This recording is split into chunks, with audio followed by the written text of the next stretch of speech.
Assalamualaikum warahmatullahi wabarakatuh. Kami dari kelompok 1 ingin memaparkan rangkuman materi dari pendidikan kewarganegaraan. Izinkan saya memperkenalkan setiap anggota kelompok 1 yang akan membawakan materi pertama, yaitu saya sendiri atas nama Adi Permana Putra, dan yang akan membawakan materi kedua yaitu Nur Ramadhani Bataraoja, yang akan membawakan materi ketiga yaitu Ahmad Miftahur Rahman Anwar, dan yang akan membawakan materi keempat yaitu Hastuti dan Miroslav Nugraha Prima, dan yang akan membawakan materi kelima yaitu Murniati. Langsung saja kita masuk ke materi bagian pertama yang berjudul Tujuan dan Landasan PPKN. Tujuan PPKN: memiliki keimanan serta ketakwaan terhadap Tuhan Yang Maha Esa, memiliki sikap kemanusiaan yang adil, juga beradab kepada orang lain dengan selalu memiliki sikap tenggang rasa di tengah kemajemukan bangsa, menciptakan persatuan bangsa dengan tidak bertindak anarkis yang dapat menjadi penyebab lunturnya Bhinneka Tunggal Ika di tengah masyarakat yang memiliki keberagaman kebudayaan, menciptakan sikap kerakyatan yang mendahulukan kepentingan umum dan mengutamakan musyawarah untuk mencapai keadaan yang mufakat, memberikan dukungan sebagai cara menciptakan keadaan yang berkeadilan sosial dalam masyarakat. Berikut ini saya akan menjelaskan landasan-landasan PPKN. Yang pertama yaitu landasan historis. Landasan historis adalah fakta-fakta sejarah yang dijadikan dasar bagi pengembangan pendidikan Pancasila, baik menyangkut formulasi tujuan, pengembangan materi, rancangan model pembelajaran, dan evaluasinya. Kedua, landasan kultural. Landasan kultural adalah pengembangan pendidikan Pancasila didasarkan atas nilai-nilai yang diagungkan dan karenanya disepakati dalam kehidupan nasional. Ketiga, landasan yuridis. Landasan yuridis menyangkut aturan perundang-undangan yang mendasari pelaksanaan pendidikan Pancasila. Dan yang keempat, landasan filosofis. Landasan filosofis adalah penggunaan hasil-hasil pemikiran filsafat Pancasila untuk mengembangkan pendidikan Pancasila. Secara praktis, nilai-nilai tersebut berupa pandangan hidup, filsafat hidup berbangsa. Sekian, itulah tadi penjelasan materi pertama tentang tujuan dan landasan PPKN. Selanjutnya saya serahkan materi kedua kepada Saudari Nur Ramadhani Bataraoja. Saya akan menjelaskan materi mengenai identitas nasional. Yang pertama yaitu pengertian identitas nasional. Identitas nasional merupakan ciri-ciri atau karakteristik, perasaan atau keyakinan tentang kebangsaan yang membedakan bangsa Indonesia dengan bangsa yang lain. Yang kedua yaitu sifat identitas nasional Indonesia. Sifat identitas nasional Indonesia bersifat buatan, karena sebelumnya sudah terdapat identitas kesuku bangsaan dalam diri bangsa Indonesia. Selanjutnya ada pembentukan identitas nasional. Pembentukan ini melalui pengembangan kebudayaan Indonesia yang telah dilakukan jauh sebelum kemerdekaan, yakni melalui Kongres Kebudayaan tahun 1918 dan Kongres Bahasa Indonesia I tahun 1938 di Solo. Peristiwa-peristiwa yang terkait dengan kebudayaan dan kebahasaan melalui Kongres telah memberikan pengaruh positif terhadap pengembangan jati diri atau identitas nasional. Identitas nasional memiliki peran yang sangat penting karena yang pertama, bangsa Indonesia dapat dibedakan dan sekaligus dikenal oleh bangsa lain. Yang kedua, dapat mempersatukan negara dan bangsa. Dan yang ketiga, sebagai ciri khas bangsa. Ada beberapa contoh identitas nasional. Yang pertama, bendera negara Indonesia. Yang kedua, bahasa negara. Yang ketiga, lambang negara. Dan yang terakhir, lagu kebangsaan. Sekian penjelasan materi kedua mengenai identitas nasional. Saya serahkan kepada pemateri selanjutnya. Saya akan menjelaskan tentang integrasi nasional. Pengertian pertama, pengertian integrasi nasional adalah proses mempersatukan bagian-bagian unsur atau elemen yang terpisah dari masyarakat menjadi kesatuan yang lebih bulat sehingga menjadi suatu bangsa. Yang kedua, integrasi nasional menurut pakar. Yang pertama, menurut Meron Weiner dalam Ramlan Subbakti 2010, lebih cocok menggunakan istilah integrasi politik daripada integrasi nasional. Menurutnya, Integrasi politik adalah penyatuan masyarakat dengan sistem politik. Integrasi politik dibagi menjadi 5 jenis, yaitu integrasi bangsa, wilayah, nilai, elit massa, dan tingkah laku. Sedangkan menurut Suroyo 2002, integrasi nasional mencerminkan proses persatuan orang-orang dari berbagai wilayah yang berbeda atau memiliki berbagai perbedaan baik etnisitas, sosial budaya, atau latar belakang ekonomi menjadi satu bangsa terutama karena pengalaman sejarah dan politik yang sama dan yang relatif sama. Ketiga, perkembangan sejarah integrasi di Indonesia. Menurut Suroyo, ternyata sejarah menjelaskan bangsa kita sudah mengalami pembangunan integrasi sebelum bernegara Indonesia yang merdeka. Menurutnya ada 3 model integrasi dalam sejarah perkembangan integrasi di Indonesia, yakni model integrasi Imperium Majapahit, yang kedua integrasi kolonial, dan ketiga integrasi nasional Indonesia. Yang keempat, aspek integrasi nasional. Dalam realitas nasional, integrasi nasional dapat dilihat dari 3 aspek, yakni aspek politik, ekonomi, dan sosial budaya. Yang kelima, perbedaan integrasi dan disintegrasi. Integrasi kesadaran identitas bersama ini antara warga negara ini berarti bahwa meskipun kita memiliki kasta yang berbeda, agama dan daerah, dan dapat berbicara bahasa yang berbeda, kita mengakui kenyataan bahwa kita semua adalah satu. Memudahnya kesatu paduan antar golongan dan kelompok yang ada dalam suatu bangsa yang bersangkutan. Keenam, cara mengembangkan integrasi bangsa. Dalam Muhaimin dan Colin McAndrew 1995 menyebut ada 5 pendekatan atau cara bagaimana para pemimpin politik mengembangkan integrasi bangsa.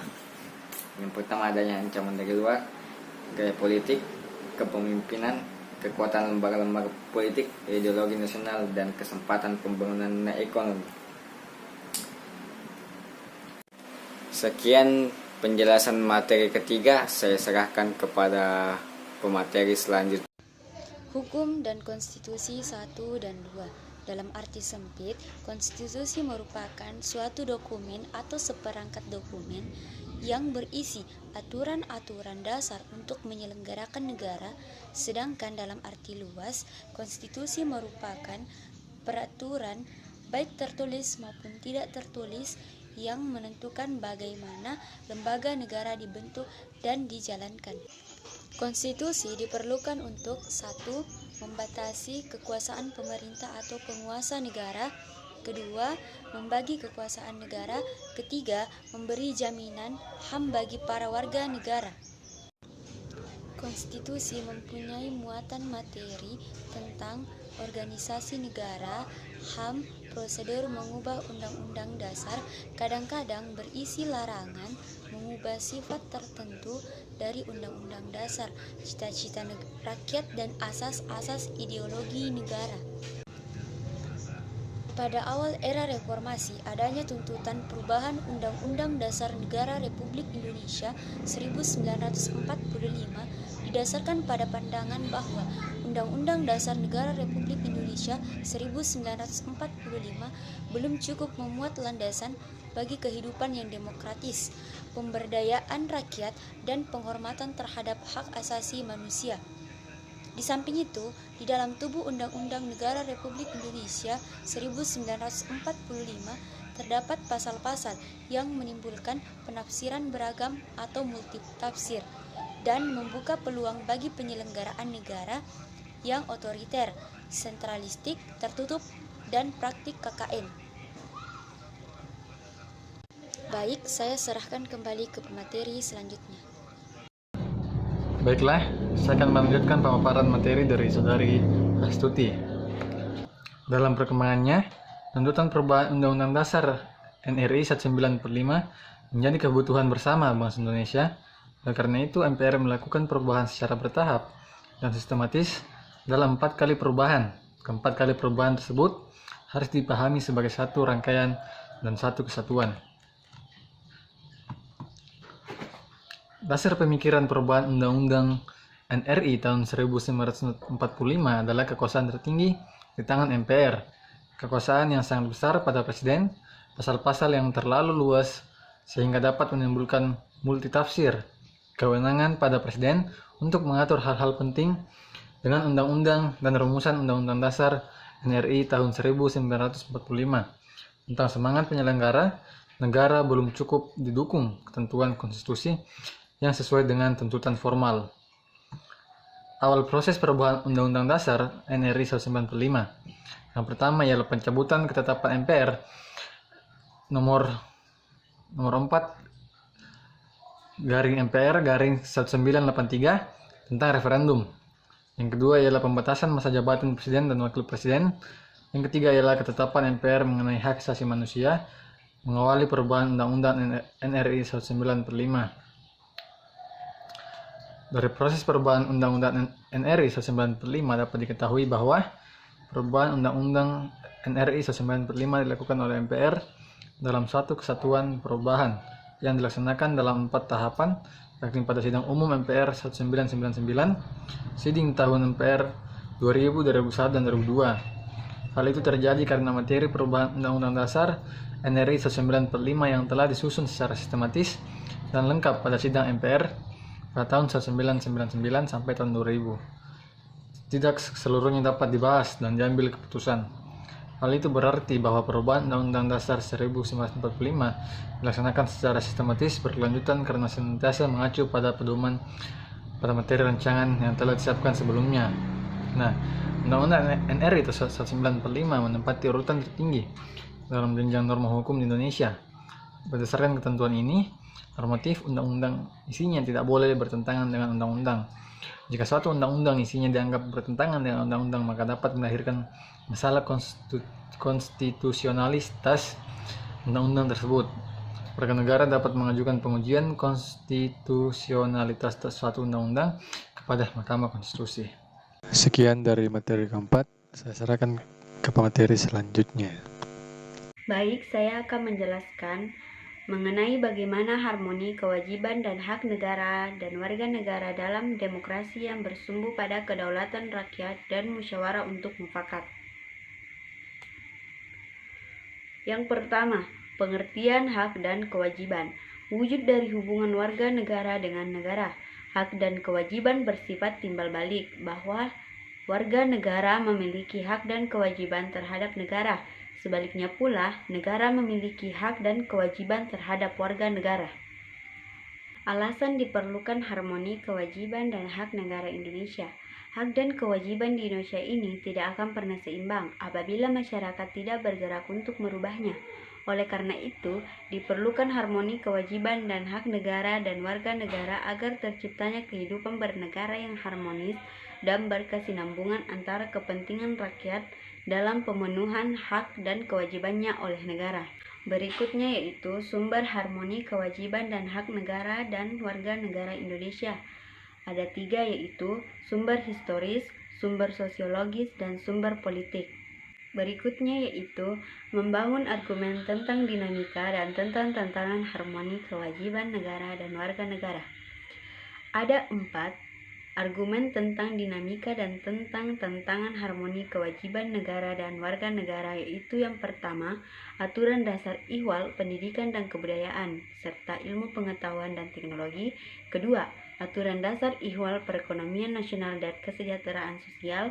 Ketiga, aturan ihwal usaha pertahanan dan keamanan negara. Dan keempat, aturan dasar ihwal hak dan kewajiban hak asasi manusia. Selanjutnya yaitu esensi dan urgensi harmonis kewajiban negara dan warga negara. Ada 4 esensi dan urgensi harmonis kewajiban negara dan warga negara, yaitu yang pertama, agama, yang kedua, pendidikan dan kebudayaan, yang ketiga, perekonomian nasional dan kesejahteraan rakyat, dan yang keempat yaitu pertahanan dan keamanan. Selanjutnya materi yang terakhir adalah hak dan kewajiban warga negara dan negara Indonesia. Hak dan kewajiban warga negara dan negara Indonesia diatur dalam Undang-Undang Dasar Negara Republik Indonesia tahun 1945, mulai pasal 27 sampai 34. Termasuk di dalamnya ada hak asasi manusia dan kewajiban dasar manusia. Pengaturan akan hak dan kewajiban tersebut bersifat garis besar yang penjabarannya dituangkan dalam suatu undang-undang. Sekian materi yang saya jelaskan, saya kembalikan ke moderator. Demikianlah penjelasan rangkuman materi dari kelompok 1, kurang dan lebihnya mohon dimaafkan. Semoga apa yang kami sampaikan dapat bermanfaat untuk kita semua. Saya tutup dengan ucapan wabillahi taufiq wal hidayah. Wassalamualaikum warahmatullahi wabarakatuh.